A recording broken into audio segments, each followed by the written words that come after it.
Hi, I'm Charles with AniCap. This is my recap for the 2023 anime called Kingdom of Ruin. If you like my recaps, please consider subscribing.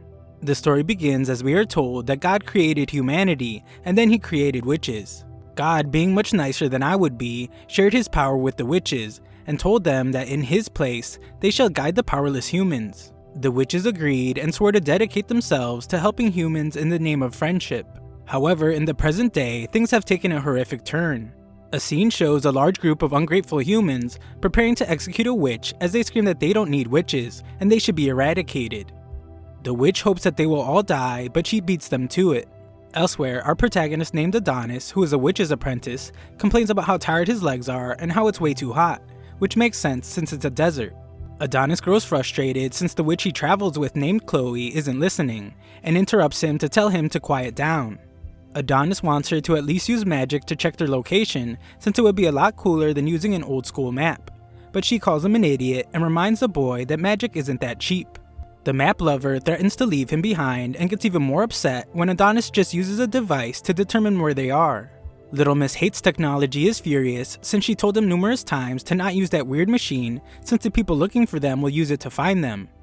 Adonis calms her down by explaining that it's not a weird device. It's actually a smartphone and he made this one himself, so it can't be used to track them. Our proud little nerd explains that his device uses freeform summoning magic to replace its radio waves with multidimensional photons, so not even the army's triangulation technology can find them. And it doesn't need batteries. The technological genius points out that using maps in this day and age is pretty lame, but Chloe is not impressed. Princess, stuck in her ways, says that they are ready to move again, but Adonis has gotten very serious, and he asks her why they have to keep running. Chloe explains that it's because she is a witch, and attitudes towards witches have changed. Now, simply living is a struggle, blending in when in human cities, living away from human towns. If anything, she is more like a ninja than a witch. Unfortunately, her terrible joke doesn't land, so the two pretend it didn't happen and just keep moving. During their journey, Chloe reminds him that they need to find a place that's tolerant towards witches so they can reclaim their peaceful, happy life. They also need to find a school for him to attend, but our brilliant little technology lover surprisingly explains that school sucks and he'd rather keep studying under her. Chloe inappropriately teases him about liking older women and the two move on. Adonis can't help but wonder why Chloe isn't frustrated. He hates the Red Empire that they reside in, and the evil little dude desperately wants to eradicate humans using magic. Just then, Adonis senses something approaching, and a group of soldiers report back to their headquarters that they have spotted a fugitive witch. Adonis fearlessly states that he will handle the human scum, but Chloe stops him, and explains that he is far too inexperienced. Chloe, who better have something good up her sleeve after holding our boy back like that, starts off with some ice magic as a staff appears in her hand.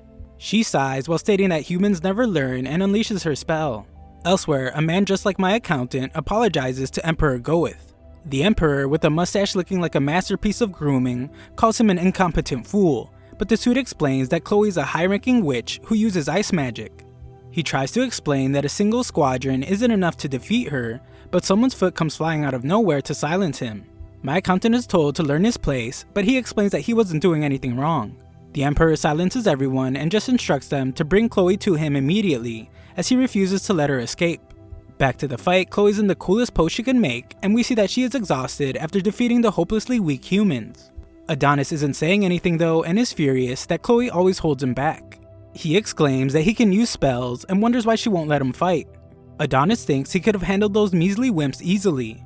He doesn't see the point in studying magic if she won't let him use it. Miss Interrupts a lot interrupts our boy again and reiterates that he is just too inexperienced with magic. This crazy kid then interrupts her by bringing down a massive sword straight down from the heavens and asking her how could a student of hers be considered inexperienced. Chloe doesn't even address the good point he just made and simply tells him that if he whines too much, she will get mad. However, Adonis has come to a conclusion and assumes that she must be treating him this way because he is a human like them. He believes that she doesn't want him to kill his own kind because she is too nice. Because of this, no matter how much they mistreat her, she suppresses her emotions so he won't fight humans, and she never allows him to fight them. Adonis is at his limit though, and he can't stand not being able to protect her anymore. He tries to express his feelings, but she stops him, and just tells him that she feels the same way. As they embrace, one of the humans turned popsicle sticks has a device that confirms their location. Just then, our duo begins to float, and Chloe is shocked to realize that humans must have completed something. She points out that not even witches can achieve long-distance physical travel, but that seems to be what's happening. The ever-heroic Adonis tells her that things will be okay, and he will always be by her side. A look into space shows some pretty out-of-place technology. It's a space station, and the people aboard explain that the transfer is so far a success. The drop-off coordinates are set, and a transfer countdown begins. Back on Earth, Emperor Goeth gives a speech. He removes his crown so the peasant people can relate to him more, and he starts off by saying that he's speaking to them not as their emperor, but as a human being. The emperor, sporting the coolest mustache around, points out that mankind has always been protected by magic. Whenever natural disasters or plagues occurred, they depended on witches, expressed their gratitude for them, revered them, and feared them, due to their power exceeding human knowledge known as magic. Emperor Goeth believes this to be unjust. He states that humans are not just weaklings who must bow to the whims of the witches and beg for their assistance. Goeth, who could probably convince a cat to buy a dog with his speech skills, tells him to behold mankind's creations. Their countless airships fly through the sky, and their metropolis fears no storm. The automatic trains driving through their cities will open up new frontiers. And in their hands, they hold the fruit of their wisdom, the smartphone, a device that can be used to play sweet games and watch AniCap videos. He tells them that humans are not weak. Even without magic, they can mold the natural world and control it with their own strength. Goeth, with smooth talk so good he could sell ketchup as tomato smoothies, tells his people that now is the time to eradicate witches and show the world that they are its supreme rulers. Some random girl compliments the genocidal maniac on his fantastic murder speech, and he states that the world will surely move in a positive direction once the witches are eradicated. Just then, a beam of light strikes the stage, and we see that Adonis and Chloe have been teleported. The two can't believe the terrible things that the crowd is saying to them, and become angry when they see that it was Emperor Goeth that brought them. The ever-valiant Adonis instantly springs to action, telling Chloe to run so he can buy her time to escape. He gets stopped pretty fast though, and Goeth is disgusted to see that this human boy has been raised by a witch. We then see that Chloe isn't just some annoying interrupter, as she becomes enraged and tells Goeth that if he values the lives of his people, then he needs to let go of her young apprentice. Not one to make empty threats, Chloe begins a powerful Absolute Zero ice magic spell, and determines that Goeth's silence is his answer. Something big is coming, so Chloe speaks to the citizens. She states that they are humans just like Adonis, so she didn't want to fight them. If she were to destroy them, Adonis wouldn't have a home to return to. This is why she has allowed them to live up to this point. However, they are proving themselves to be too dangerous, and she begins her spell. Unfortunately, she's utterly shocked to see that her magic just stops. Goeth, with his impeccable stash, explains that she cannot understand the power of science humans have acquired. We see the magic photon suppression device that nullified her magic, and the humans in the crowd have a good laugh like they actually did something themselves. As if proud, Goeth expresses his doubt that she even considered that the humans she once helped would someday chase her down. Adonis, never willing to give up as our brave protagonist, tries to use his pen, but can't understand why his magic isn't working. Goeth explains that it's time for witches like Chloe to hand over the world, and backhands her right in the face. As if that weren't bad enough, she is also completely exposed, and the crowd begins to take pictures. Adonis is furious to see his teacher humiliated and vows to kill them all, but is once again stopped. He keeps trying, but all he can do is tell her to wait for him, and soon he will be right by her side again. Goeth has had enough of the boy and orders that the boy be shot in the head. Chloe completely changes her defiant attitude to save our boy, and bows to the Emperor. She takes all the blame and explains that the boy has nothing to do with it. He is like them, a human. She lies by saying that she kidnapped him and raised him as her slave. He is a poor, miserable human boy. Completely out of character, Chloe begs and pleads that the Emperor have mercy on him, and she doesn't care what happens to her. Adonis is in absolute disbelief when she offers to be a slave. With frenzied fury, he writes wildly on the ground, every ounce of sanity seemingly abandoned, as he swears to kill them all. Goeth, uninterested in her offer, points a gun at her. Chloe, realizing what is about to happen, calmly calls out to Adonis and thanks him for everything. We get a quick glimpse into when they first met.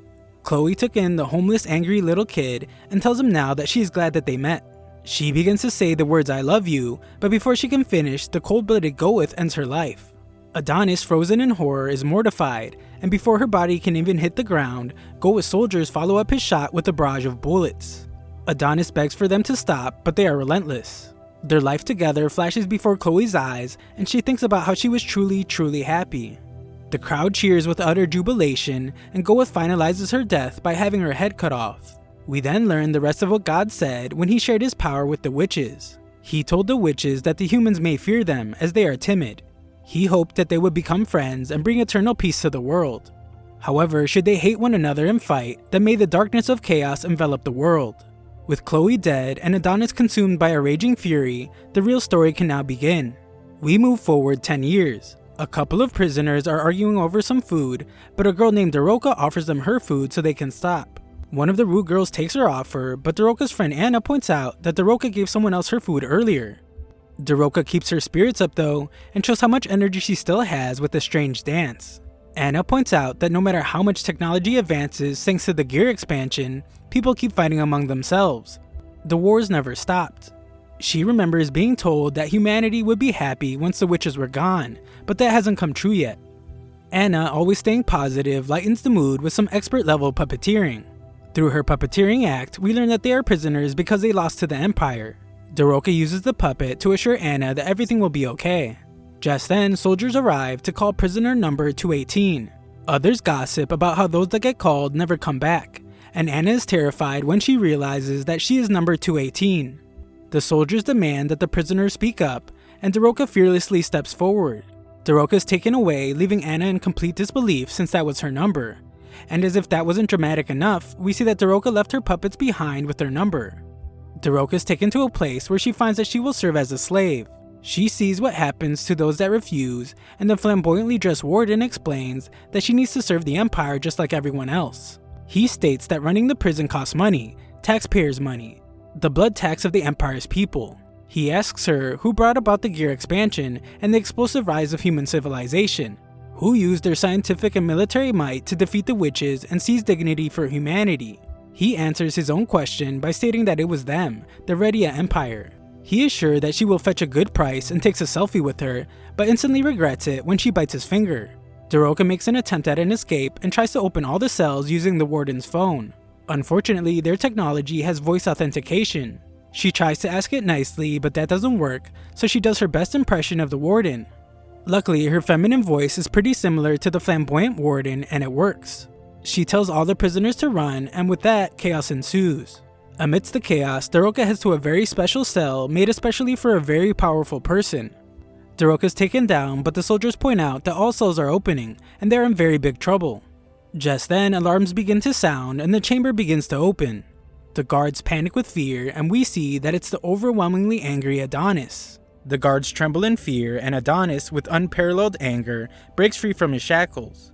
With fear in his voice, one of the guards points out that prisoner 1001 is free, and he wants to report it to the chief. There is no time though, so they make the incredibly wrong decision to try and put him back in the chamber. These hopeless fools think it will help if they all go in at once, but Adonis instantly eliminates one of them.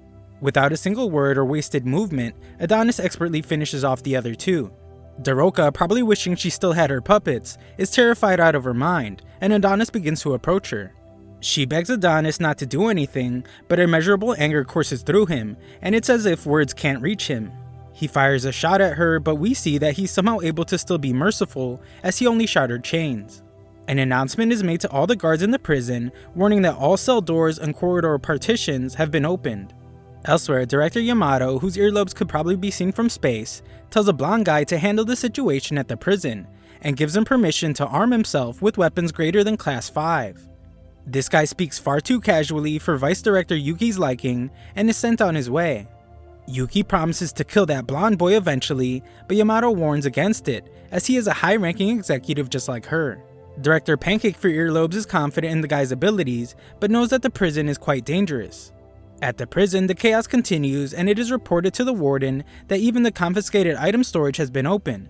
He can't believe that Daroka managed to crack his phone's voice authentication system, and is deeply frustrated by her choice to free the one person they couldn't afford to let escape. Elsewhere, we see Adonis atop a building. He tests his powers by firing a bullet, and uses one of his written-style summoning spells called Gain. Adonis, clearly with only one goal in mind, exclaims that it's now time to end every last citizen. Back at the prison, Blonde Boy, whose real name is Eekout, reports that he has searched the entire internment camp but found no signs of the boy. We see that taking care of the situation actually meant eliminating all the prisoners, and he learns that a building was struck by a massive shell. He will head there as soon as possible, but decides that he needs to clean up the cause of the mess first. Back in the city, Daroka's completely distraught. She blames herself for the catastrophe that's to come since she couldn't stop Adonis. Nearby, Adonis roams the city, and we see that his destructive behavior has made the news. It reports that a massive artillery shell-like object was fired into a building. The extent of the damage is unclear, but it could be an attack by neighboring nations. Adonis continues to roam as he thinks about how Chloe would not praise him for what he's about to do. He imagines what she would say, emphasizing that getting revenge won't bring her back to life.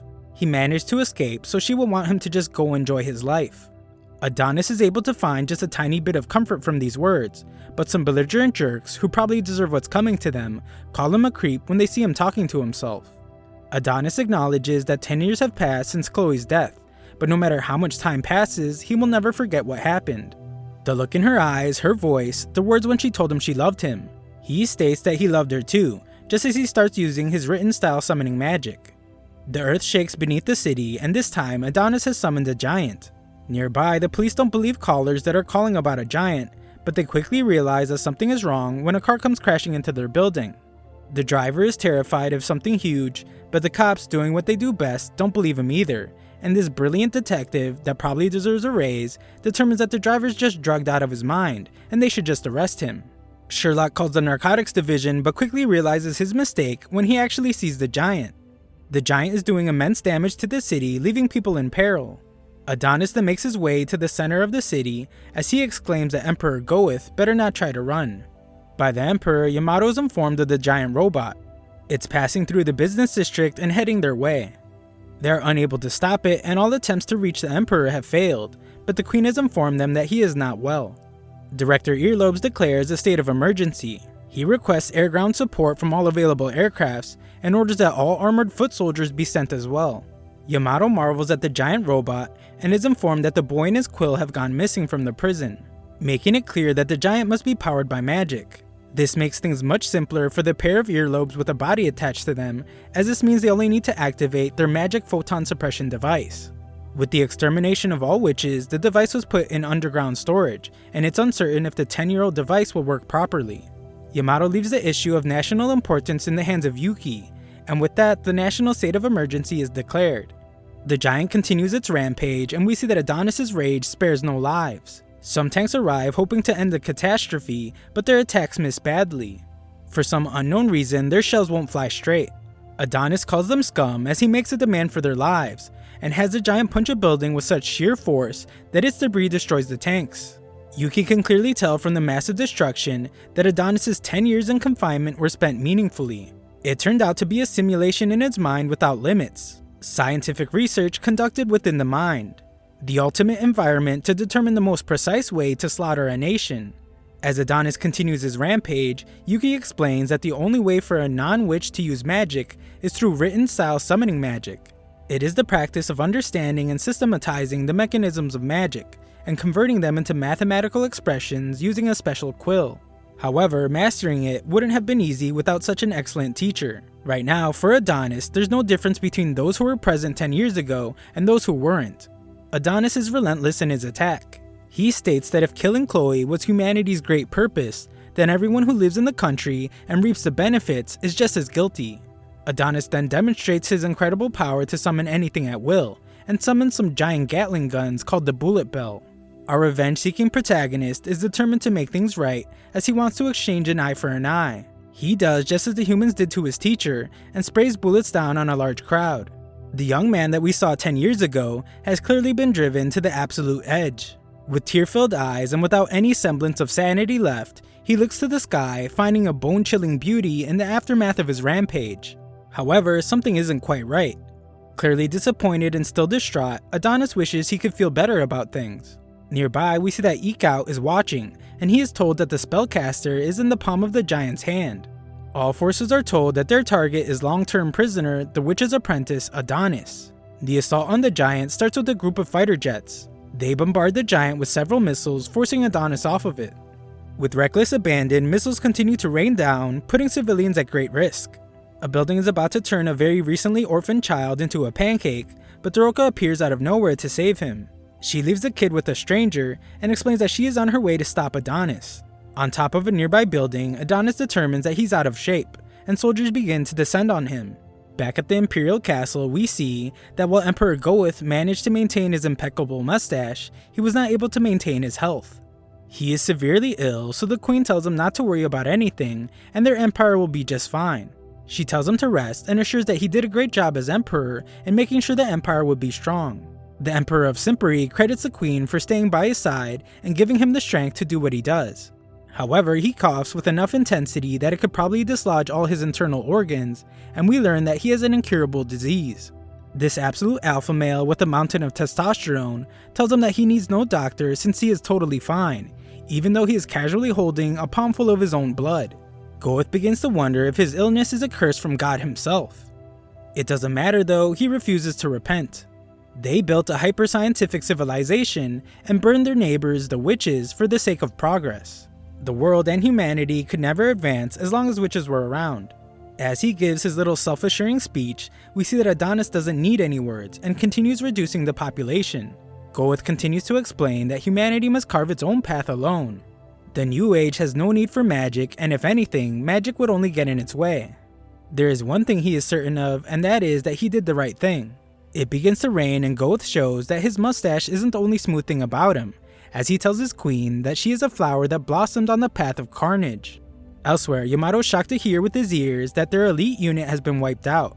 However, what's even more startling is that a civilian is now approaching the target. We then watch as Adonis chokes out a soldier, and the soldier, seemingly with a death wish, tells Adonis that they should have ended his life 10 years ago along with that witch. Adonis, with some of the coldest eyes you will ever see, agrees that they should have ended him, and even he wishes they had. Before Adonis can take out more of his frustrations, Daroka arrives to stop him. She begs that he stop his rampage as he has already taken the lives of many citizens of this empire. She wonders if he hasn't done enough yet, and explains that she doesn't want to see any more innocent people die.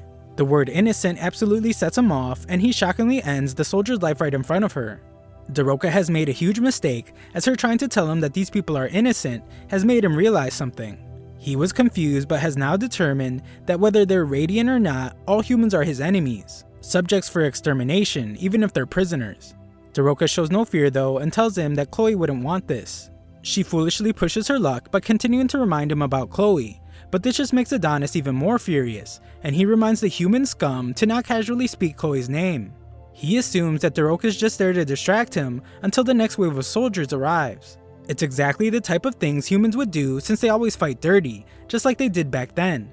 He is certain that there's no way the witches would have lost to humans if they hadn't used cheap tricks.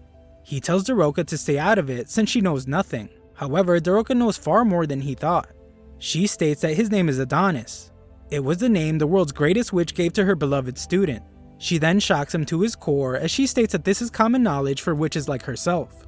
Adonis is in absolute disbelief for just a moment. She begins to introduce herself, but Adonis becomes enraged again.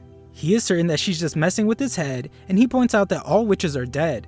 He tells the human scum to never speak of witches again, but she explains that they managed to survive the witch hunts. With a whirlwind of emotions, Adonis asks with frustration that if they survived, why didn't they come to save Chloe? Why did they let their fellow witch die? She apologizes over and over again and explains that they were all desperate to escape. Adonis doesn't want to hear any apologies though, and reminds her that it's too late. Chloe's already gone. Daroka then leaves him in disbelief as she states that Chloe will come back. They will bring her back to life. Adonis only takes this as an insult though, and prepares to end her life for her absurd lies. She pleads to him and explains that she infiltrated the country to save him in order to bring back Chloe. They need his memories of her. They need him to resurrect Chloe. Adonis doesn't even seem to be listening to her anymore as he summons a sword and continues asserting that he will end everyone. He will end her and anyone that gets in his way. He will end anyone who defies him and everyone who speaks of Chloe. Daroka decides that if that's what Adonis needs, then she will gladly give her life to satisfy him. She says that she's just glad to have met him, and Adonis is reminded of when Chloe said those exact words. Adonis collapses to the ground, breaking down in tears. His relentless pursuit of revenge pauses for a moment, overshadowed by the faintest glimmer of hope to bring back Chloe. Adonis isn't sure what to believe anymore, but is certain that he desperately wants Chloe back, and asks Daroka if it's really possible. She assures him that it is. Daroka instructs him to come with her and promises that he isn't alone anymore. Adonis, changing his focus from vengeance to a desperate grasp at hope, reaches out to her, only to be utterly stunned when Daroka gets shot. It's Ikaut, and he's just disappointed he couldn't hit both of them. We then get a look into the recent past as the city is being invaded. Daroka is there and she can only watch hopelessly as her home is being destroyed. Her neighbors are being ended right before her eyes, but is surprised to see that Maya is still alive. Maya has no clue what happened and explains that the humans just attacked suddenly. Daroka can't make sense out of it as she points out that they were getting along so well with the humans until recently. Daroka wants to go full Hogwarts and magic everything back to normal, but Maya says that they can't and points out that the humans have brought a machine that suppresses their magic. Maya tells Daroka to run and tells someone named Ophelia what is happening as she might be able to help. Daroka wants Maya to come with her, but doesn't seem to realize that Maya has a giant hole in her back that looks like the Grand Canyon, and she probably won't be able to stand up, let alone go on a trip. Maya tells her how to get to Ophelia's house, and we finally get to see the origin story of the great night puppet she had in prison. Maya won't let the gaping hole in her back stop her from making one last performance, and she uses the puppet to tell Daroka that she is a strong girl. This absolute showwoman hides the pain from her back cave, deepens her voice, and tells Daroka to run as quickly as she can. No one will be able to catch her, and she will be there before she knows it. Daroka takes the puppet and begins running as Maya says her final goodbye. She knows not to look back as she runs as fast as she can, and soldiers find Maya to finish off what they started. Back to the present, Adonis sits by Daroka's side after she has just been shot. He begs her not to die just yet, and desperately asks her how he can bring Chloe back from the dead. She tells him something about the witches that we can't hear, but he has to move away quickly as bullets rain down on her. Surrounded by soldiers, Adonis's rage can never seem to end as he feels like he's being messed with. He was just given hope that Chloe could be brought back, but has no clue how to do it. The soldiers prepare to end Adonis's life, and the foolish Ikaut, who stupidly shot the girl that was going to help Adonis, tells Yamamoto prematurely that Adonis is dead. However, we see that Adonis has picked up his quill, and he tells the humans not to get cocky. The soldiers then just watch as Adonis prepares his attack, and only after a few seconds do they decide to shoot. These guys fire every bullet they have, but it's no use as they just bounce right off of Adonis's magic barrier. Yamato can hear the fight from a mile away and doesn't like what's happening. Once Adonis is done demonstrating his power, he turns the bullets against the soldiers and ends them. Adonis doesn't even break a sweat as he ends the entire group, only leaving one bald-headed dude. I guess Ikaut didn't just watch what happened as he decides that it would be smart to shoot at Adonis. Other than making a big scene, the bullet does nothing, and Ikaut is shocked to see that Adonis easily stopped it. Adonis uses his written style summoning magic on the already pretty big bullet, and makes it way bigger. Only now does Ikaut realize that it was a bad idea, but it's too late as Adonis demands that he die, and he sends the giant bullet back. Shooting Daroka in front of Adonis was bad enough, but shooting at Adonis proved to be worse, as Ikaut is now just a pair of legs. Adonis calls all the humans powerless insects, and mocks them for thinking that they had any chance of beating him. Adonis speaks to the poor soul he left alive, as he wonders if the humans really thought that he would let them live in peace after killing Chloe. Everyone watches from Earlobe headquarters as Adonis states that he will wipe every last one of the humans off the face of the planet. He vows to make them feel Chloe's despair. Yamato's completely powerless at this point and just hopes that Yuki can carry out her mission in time. We then watch as Yuki is in awe of the crown jewel of science that once defeated the witches. Once activated, they will be able to suppress Adonis's magic. We then learn that Yamato is actually her big brother. Luckily for her, those cartoonish earlobes don't seem to run in the family, but she does hope that activating the machine will make her useful to her brother. Yuki rushes her men to get things started, but they are stopped by one of the 4 national bureaus of the Redia Empire, the National Science Agency. Director Theta states that she knew the hot-blooded security bureau would show up, and acknowledges how much Yuki has grown. Yuki is shocked to see Theta there, and we see that what Yuki lacks in earlobe, she makes up for with giant eyebrows. Theta won't allow them to activate the device, and Yuki demands an explanation. Back at headquarters, Yamato lifts his phone all the way around his giant earlobe to receive a call from Yuki, but is shocked to hear that it's actually Theta. Yamato tells her that he has no time to speak as they are in a race against time, but he listens as what she has to say is of vital importance. She explains that the magic photon thingamajig cannot be activated. Science is the work of humanity that sheds light on the world. They have learned a lot, but there are still things that they don't understand. One of those things are the particles emitted by the device. She reminds him of the illness developed by soldiers who participated in the witch hunts 10 years ago called human cellular dysfunction disease. They can't say for certain, but they believe these particles affected the human body, and this device kills cells. Yamato has never heard this before, but Theta explains that that's because they hid it. Unfortunately for the stupid humans, there are no more witches left to restore the natural environment. The atmosphere that would have cleansed these harmful rays is gone, and nature has fallen out of grace. As things are now, if a human body were exposed to a massive amount of particles, it would be destroyed. Yamato is more shocked than ever as he now realizes that it might have been the cause of Emperor Goeth's illness. A quick look back at the fight shows Adonis laughing maniacally as he easily stops more bullets from more soldiers, and the same thing happens to them. They are quickly losing the battle, and Yamato realizes this. Theta tells Yuki to return to the capital, but she takes off running for the device instead. She thinks about how they can't afford to worry about illnesses when the threat of magic is right before them, and remembers how her big brother left this task in her hands.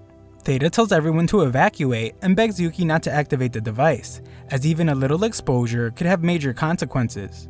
Yuki isn't listening at all as she states that her mission is of national importance, and the desperate girl activates the device. In the city, Adonis continues to laugh like a maniac, but is shocked when his magic is stopped. Everyone at headquarters sees that Adonis has dropped his quill, and Yamato desperately asks how Yuki is. Theta tells him that it was nothing, but we see that she and Yuki are severely injured. While Theta turns off the device, Yamato desperately wants to know what happened, but Theta reminds him to focus on the task in front of him. She questions if Adonis is really someone that they can't beat without suppressing magic, and asks him if they should really be having this much trouble against him. He recalls that his duty is to quickly exterminate those who harm the Empire, and she declares with great pride that they are Redia, the indestructible Empire. Yamato is inspired and commands all the units to charge. Adonis takes off in an attempt to get his quill, but it's too late as the soldiers are already prepared to fire. One very angry Karen gets in the line of fire, furious at Adonis for harming their nation. A building collapses between them and the other soldiers, but this one Karen couldn't care less and pulls out her thermoblade. Adonis wonders if he's finally going to die and is glad that he will be able to reunite with Chloe. The soldier doesn't hold back at all and takes his head off with one strike. The other soldiers can hardly see anything, but the girl eventually emerges from the smoke with Adonis's head. She states that she ended the witch's apprentice. Everyone celebrates and she is hailed as a hero. Everyone at headquarters celebrates as well, and Yamato sighs in relief. Yamato commends his troops but reminds them not to celebrate just yet. They still need to collect his body and confirm the damage done to each area of the city. Yamato is informed that the soldier that ended Adonis is a new recruit of the armored foot soldiers. His assistant wants to look into her further, but Yamato tells him to not bother as it's far more important to see how Director Theta and Vice Director Yuki are doing. The proud Yamato determines that Theta was right, their nation is strong. However, we see that Theta wasn't strong enough as her shredded up body is being taken away and so is Yuki. We then watch as Emperor Goeth gives another one of his classic and legendary speeches, with tubes seemingly coming out of every part of his body to keep him from flatlining mid-sentence. He announces that magic somehow survived and the abominable witches still remained in this world. The boy they took from the witches' hands 10 years ago has been unleashed upon the world, and it's the worst possible outcome. It's the long-term prisoner and witch's apprentice, Adonis. Despite being human like them, Adonis is a remnant of the terrible old world enthralled by magic. Goeth, showing what it would look like if life support needed life support, explains that even after 10 years, they have failed to determine how Adonis was able to use magic as a human. Goeth reveals that he is enraged at himself for allowing Adonis to live, but he assures his people by reminding them that the Redia Empire is the pinnacle of the world. The power of science they've acquired and their iron-willed troops will yield to no evil. Goeth, who looks like a USB charging station at this point, wraps up his speech by telling his people to be proud they were born human in the Redia Empire. This psycho states that the old world is gone. God is dead and their nation is now God. At some random school, we see that some girl was watching the speech on HM Tube. The teacher acknowledges that things haven't been easy as a few of their students have died, and we see that some plant is on a desk in remembrance of one of them. The teacher's pet asks why the witch's apprentice sided with the witches if he was a human, but the teacher has no clue. Class is over and he probably just wants to get the heck out of there. The redheaded girl is approached by another girl who states that she saw what she did. The redhead instantly knows what she is talking about, but defends herself by saying that it was a normal reaction to that situation. The girl decides to leave her alone, but the redhead still hopes that she yeets herself off the building. The redhead is named Eri, and she goes to the site of the destruction. She is furious at the Empire for not doing their job to protect the people, and we see that she was the girl whose boyfriend was begging for help. She hesitated to help him and ultimately decided to run for her life, leaving him to wonder why she would abandon him just before being crushed. She feels terrible for abandoning him, but even worse for being physically attracted to the guy using magic. A guy surprises her and she can instantly tell that he is with the government. She tries to delete the photo she has of Adonis, but the man tells her that it's okay, and he will keep her secret. He points out that the witch's apprentice is the heinous criminal who caused the disaster, but he wouldn't snitch on her. Eri apologizes and takes her leave. We quickly find out that this guy's name is Oz Gorgeous, and he is a two-faced jerk. He makes a call to give the girl's exact location. He explains that she seems to have been influenced by the terrorist and orders that she be seized. He wants the National Security Bureau to decide what will happen to her, but he is certain that she will either be executed or imprisoned for treason. He exclaims that inspecting the disaster area is pretty exhausting, but is told that the final check is complete. Oz decides to return to base and tells the girl over the phone named Charmy to give him a hug and a kiss when he gets back. Charmy is obviously annoyed and requests that Chief Oz address her transfer request so she can get the heck out of there. She has had enough of working overtime every day and the boss who abuses their power and harasses her. Moving on from that though, she reveals that some unbelievable analysis just came in and asks Oz to return right away. As we see that Adonis is there, she shockingly reveals that the body they captured is a fake, and we see that Adonis wakes up somewhere else. We then hear Adonis screaming in agony and see that he is being held down by several women. They are concerned because his body temperature, heart rate, and blood pressure are rising rapidly. His heart won't be able to take much more, and Little Miss I Told You So says that she knew a human wouldn't be able to withstand heterophase transfer. Madame Ophelia arrives to calm everyone down and prepares to return Adonis to his senses by stimulating his brain. She dives right in and Adonis begins to have memories of his past, but his pain persists. Of course, he calls out to his beloved Chloe and begins to recall that he didn't actually die. He sees his own fake body parts scattered around, and that one soldier Karen says the words duplication magic, death cancel. Adonis has no clue what that means, and the Karen actually turns out to be Anna, the girl that infiltrated the nation with Daroka. Everything has been done with the intention of bringing Chloe back to life, so Anna is there to get Adonis out of there. Adonis wants to know more about Anna, but there's no time to explain, and she has Ophelia take him away. The magic is painful, but it takes Adonis to safety, and Anna apologizes to her deceased friend Daroka. Adonis wakes up in this strange place, and the old Ophelia thanks him for fighting for them. Our boy is understandably pretty jaded and doesn't trust anyone, but Ophelia reveals that he is now in the nation of witches, where his harem arc can finally begin.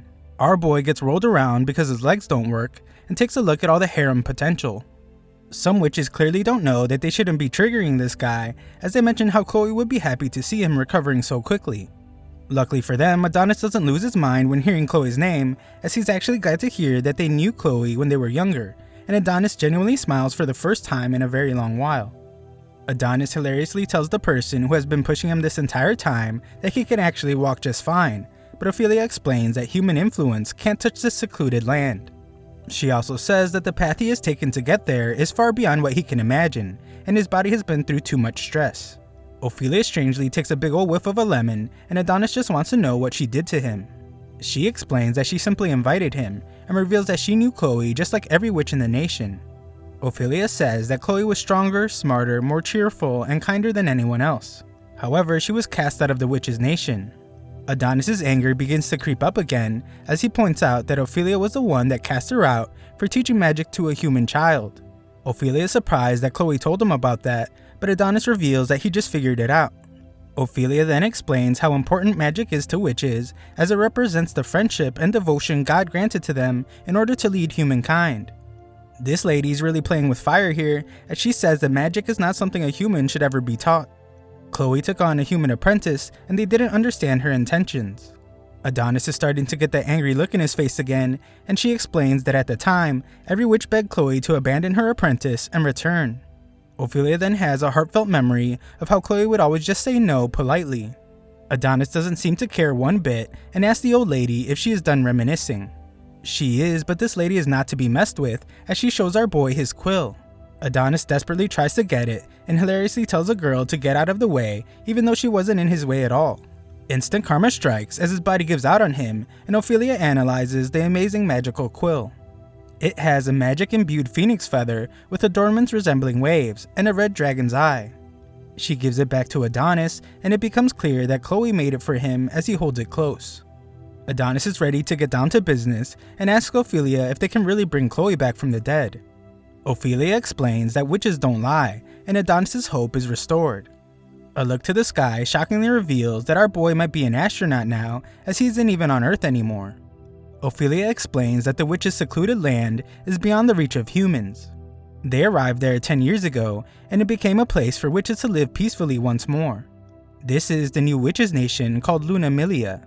Adonis then puts on a spacesuit to get a better view, and we find that witches apparently don't need oxygen.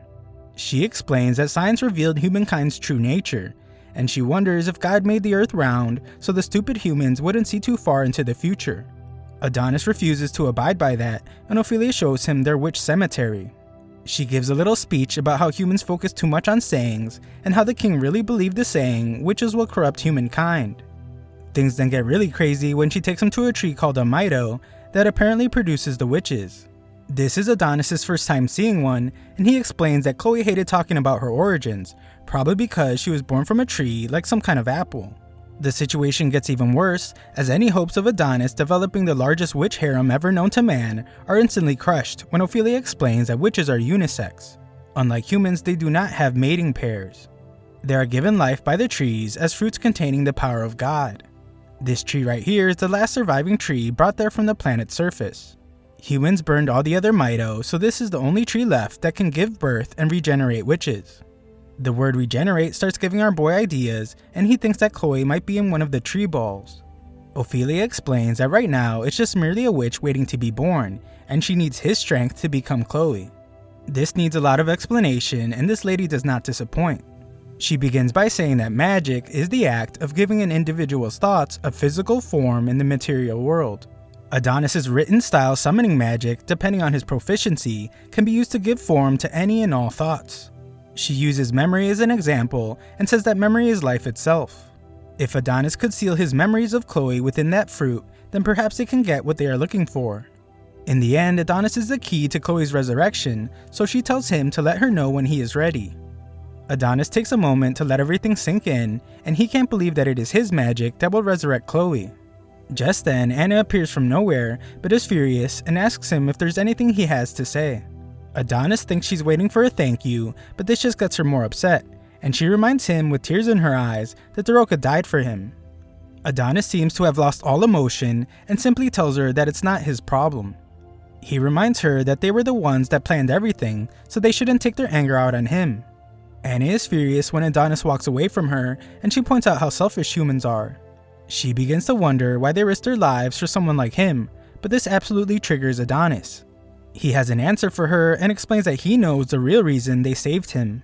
Anna is shocked, but Adonis tells her to stop playing dumb, and we quickly learn that this anime has more twists than a pretzel factory when we see what Daroka told Adonis before she died.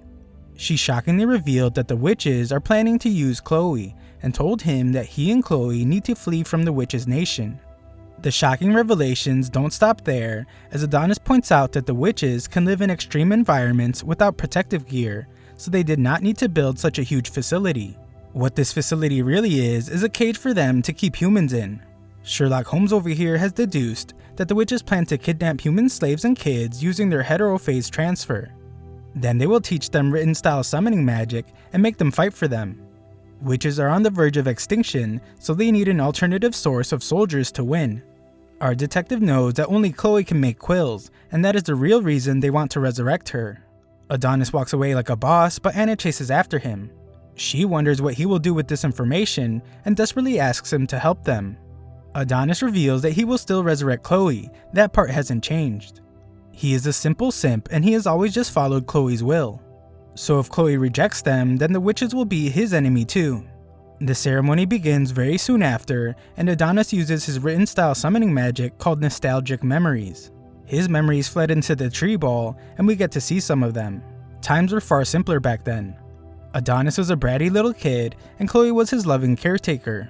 She once was amazed by how Adonis seemingly memorized all the constellations, and wondered if he was some sort of divine prodigy. She realized that she was the one that taught him and jokingly wondered if that makes her a god. The two have a good laugh, and Adonis thinks about how he wouldn't trade the time he spent with her for anything. More memories rush in, and Adonis remembers a time where he saw that Chloe was covered in scars. She teased him about being a pervert, and he told her that he would go stand guard. In that moment, the normally very strong Chloe broke down and thanked Adonis for staying with her, as she wouldn't be able to live in this world alone. He says now that he can't live in this world alone either, and tells Chloe that he loves her. Adonis envisions Chloe in front of him saying thank you as the ceremony is complete, but shockingly, the witch that is revived is not Chloe, it's Daroka. Adonis knew that the witches were lying, and they really just wanted to revive Chloe for selfish reasons. Adonis wants to see Chloe again more than anything in the world, but he didn't want her to live a life where she would either be used by the witches or hunted by the humans. That is when Adonis decided that he wasn't going to bring his precious Chloe back to life because he never wanted to make her feel the pain she felt again. He realized that there's no place for an angel like her in this horrible world. Ophelia was shocked when she realized that Adonis rewrote the ritual, and everyone watching was left speechless when Daroka was the one to emerge from the tree. Adonis' reason for picking Daroka is simple: he didn't want to leave his debt unpaid. The now alive again Daroka is of course stunned when she realizes that she is back at Luna Milia after being shot, but is more upset about not having clothes on.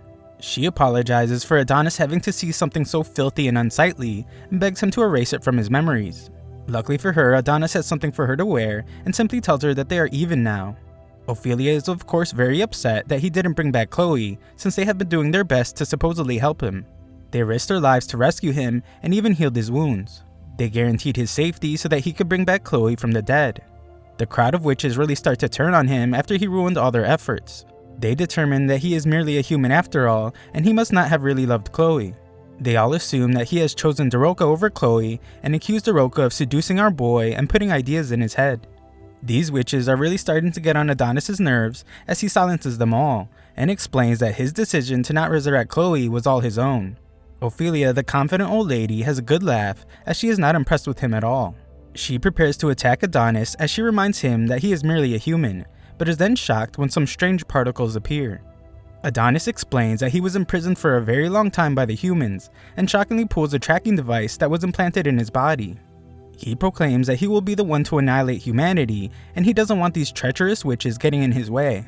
He destroys the chip, and shockingly, the Mito tree is consumed by flames.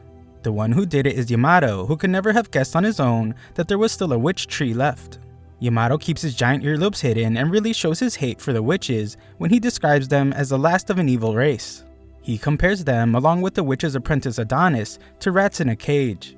Adonis acts offended since he was the one that invited them all there, and chillingly calls the place a graveyard in anticipation of the massacre that's to come. One brave witch calls out to her precious leader Ophelia and tells her not to worry as she will save the Mito tree.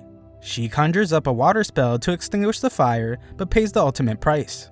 Ophelia knows that they are in grave danger and calls upon a witch named Santa Maria to suit everyone up Power Ranger style. Ophelia remains confident and tells everyone to prepare for battle. Adonis prepares to use written style summoning magic, but Yamato knows the danger in that and instantly attacks him. Adonis uses his magic to fire Yamato's own gun at him, and our boy starts to unload the entire clip on this guy. Yamato's suit is holding up well, but several warnings go off inside the suit as the damage levels are rising rapidly. Adonis' hate for the humans continues, so he tells Yamato to get back up since he intended to end his life. Just then, Daroka manages to get his attention, and he can only wonder what she wants. The other witches get to work on the soldiers, showing an amazing display of magic. The Venom Fang Witch uses an insane snake attack to send a bunch of dudes to God, and another witch covers them in crystals. The Swarm Witch uses centipedes to make holes in some other guys with a spell she calls the Human Hotel. The witches clearly have the upper hand, and Ophelia hasn't even shown what she is capable of. Some soldiers try to prepare against her, but they are not nearly ready for what she has in store. Ophelia lifts these dudes off the ground, and all they can say is Nani, as she easily diverts their bullets. She clumps several of them together like a human meatball, and uses a spell she calls Death Game to crush them. Ophelia is feeling pretty confident at this point, obnoxiously pointing out how humans are so feeble, and compares them to infants. She is confident that victory will be theirs, but this lady apparently hasn't looked around in a minute because another squad of humans have arrived, and they already took out female Harry Potter. Ophelia's confidence is unwavering though, as it only seems like the humans are planning to outnumber them.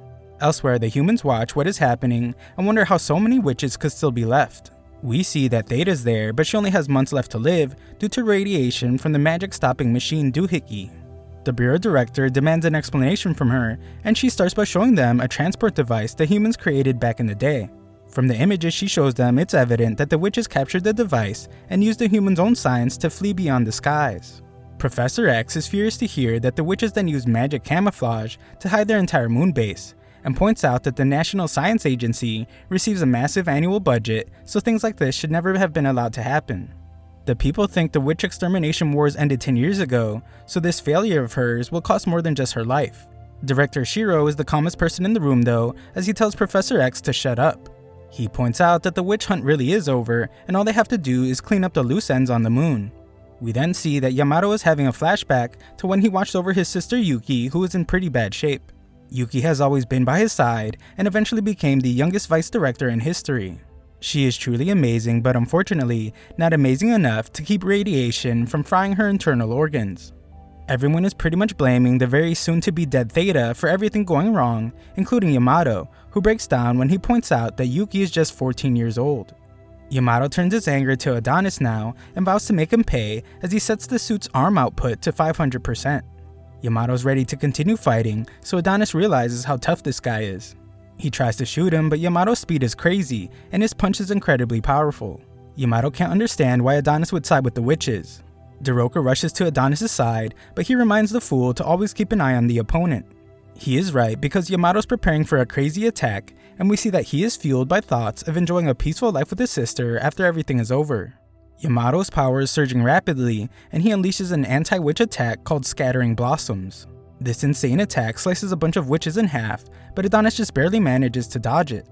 Ophelia can't believe all her witches are being ended, but knows that she isn't flexible like our boy Adonis, and she gets diced up too.